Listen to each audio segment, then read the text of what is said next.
Yo YouTube, what is going on? Welcome back to the channel. So, picking up kind of from last video, if you did not see it, I tried to replace the oil pan on the TJ and the exhaust was in the way, so I figured I might as well replace all of it at once. Thankfully, a friend of mine sold me a set of the front two cats for 80 bucks. So we're doing it all at once. Oil pan is already on, and oil is in the Jeep. The new header is on, so we kind of wasted a lot of the day, but we also got a lot done pretty much. So I'll show you guys where we're at now, where I'm picking up this video. Okay, so cross members out. That's the old oil pan. The new oil pan is already on, like I said, and filled. So this is what we're working with now. There's a secondary cat here that does not have any O2 sensors or anything, so we cut that out. Let me see.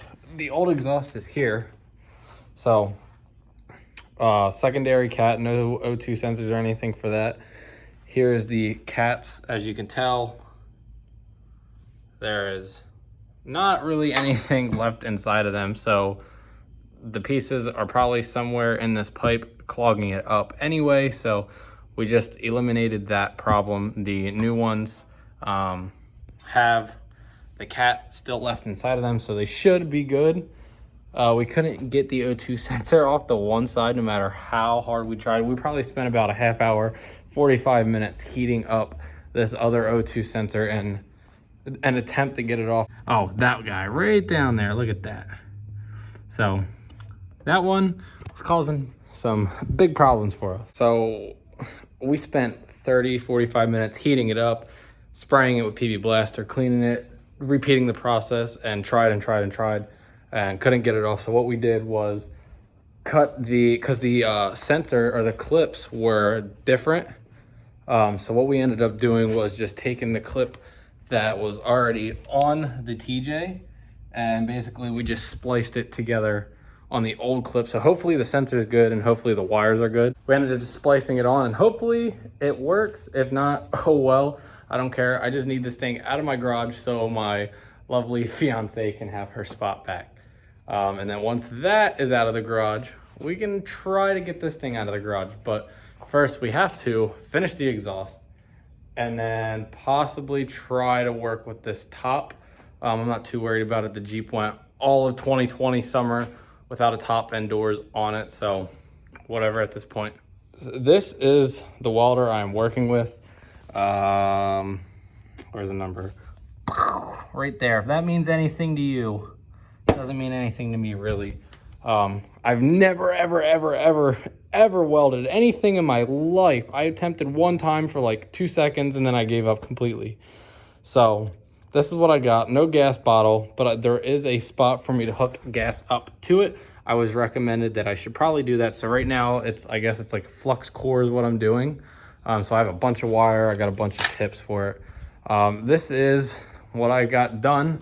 It is ugly, super ugly, but the thing is this is not going anywhere. This is solid. I had my friend check for me. I stuck a flashlight here, he spun it around. And so it's solid, there's no holes, so there should be no leak. But what I was told, that flux core is very ugly. I guess it's good, but it's ugly and messy. So that's what all of this right here is from. And that's why, I mean, it doesn't really look pretty because like I said, this is my first time ever welding anything, but I guess flux core gets very ugly and dirty. So that's what all of this is from. I was recommended to get a grinder and some 80 grit sandpaper.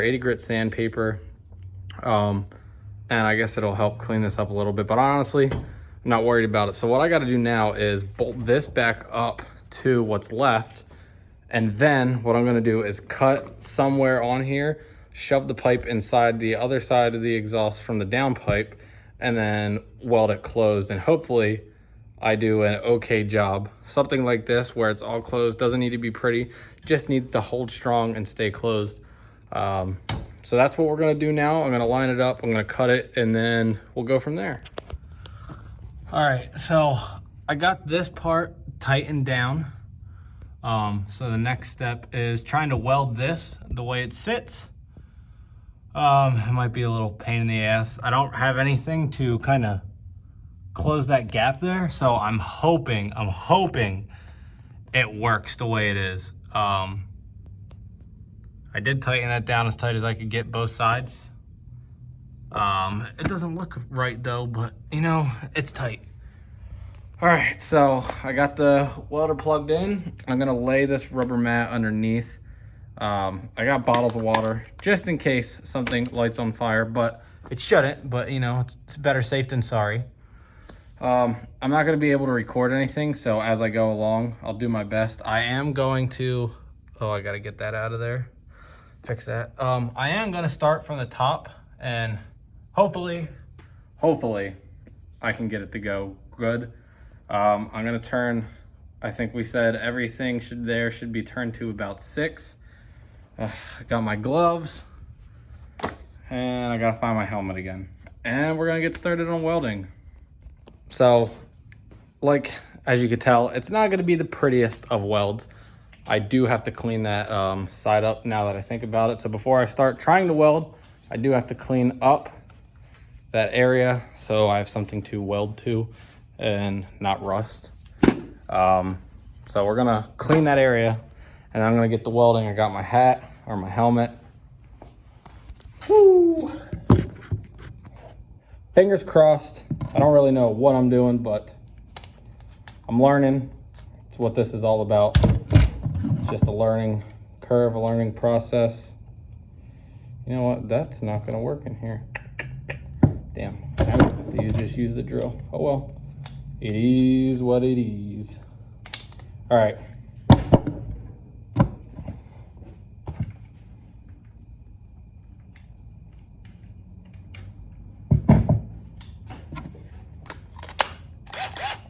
Should be good. Let's get started. All by myself. Nobody here to help me, guide me, teach me, or judge me. Fingers crossed, fingers crossed. All right, so I attempted to weld, but it just was not working for me at all. It took me a really long time to even get the thing grounded somewhere to where I could start welding to that.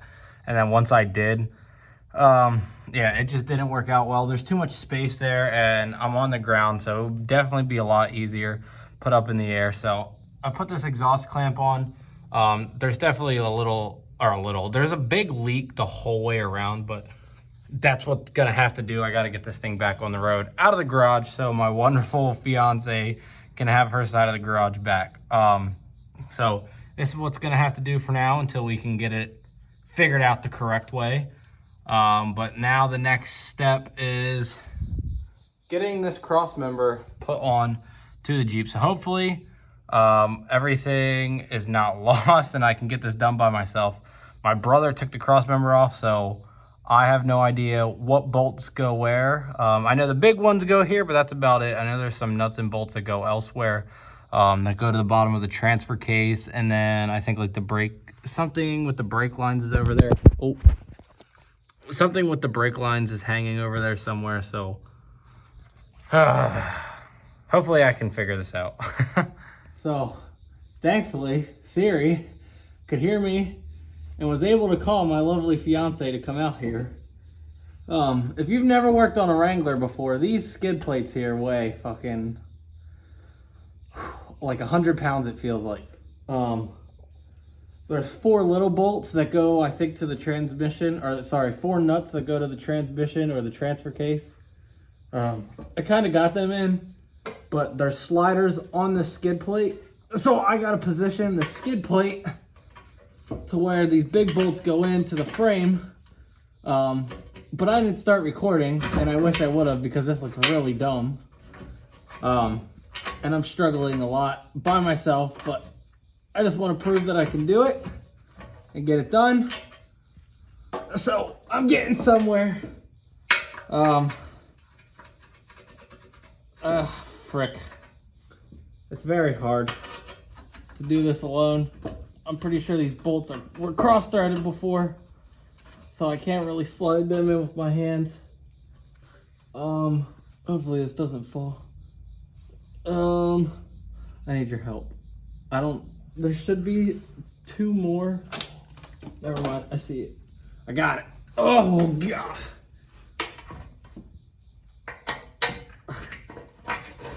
I'm not very strong or very mechanically inclined.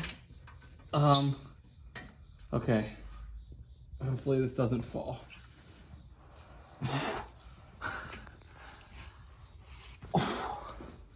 Okay. Oh. Sorry, my muscle started cramping. So I originally crawled in under there with this on my chest, and I had it backwards, so I had to lay it on the ground and slide myself out. All right, so cross member is in. The exhaust clamp was a little bit in the way, so I couldn't really wiggle the cross member or even push it up by hand at one point. So if the bolts are cross threaded, I don't care at this point. I'm probably not going to do much more with it. If the exhaust leak doesn't sound too bad, it can stay the way it is. And hopefully I don't get another check engine light for the cats. The only thing I could think of is the O2 sensor that we jimmy rigged, or whatever you want to call it, whatever your fancy word is for half-assing stuff. That's what we did for it. So I think I got everything bolted up to the cross member now. Cross member is definitely bolted to the frame at least, so it's not going anywhere. Last step for the night, it's 20 minutes till midnight. So last step for the night is putting a 33s on. This one right here, I don't know if you can see or not. It doesn't look like it. It never rebeaded. It holds air, but it's not rebeaded. So if you've never seen that video, me and Justin went to Roush Creek, and on one of the obstacles, I debeaded a tire while on the obstacle, so we had to throw the spare on. So I think that, well, I know that one never rebeaded, so I think for now, since I want the 33s on there, I'm just gonna put the spare on there, plus the 3 used ones, and I'll probably get the 5th one rebeaded this upcoming week. If not tomorrow, then sometime this upcoming week, and then get it on the Jeep. So I'm not rolling around with 1 brand new tire and 3 used ones, 3 half tread ones. So that's the next step, and then we will close out this video. All right, finally done. Wheels and tires are on, 33s are on the TJ. She's looking mean. Got the brand new one right there. Meaty tire. I wish they were all still brand new. Make this look a little better here. So Jeep is all done, sort of, kind of. Going to try to back it out of the garage. Oh, still got some stuff on it. So before I back it out of the garage, I'm going to make sure everything is out of the way, and then I'm going to back it out of the garage, take it around the block, and call it a night for myself. So I hope you enjoyed some more Jeep content. You know, somebody wants to pay off my loan. I think I got like $7,500 left. Way it sits, used car market is insane right now. Actually, I lied. Not the way it sits. 33s not included unless you're gonna give me an extra $700 on top for all 5 of them.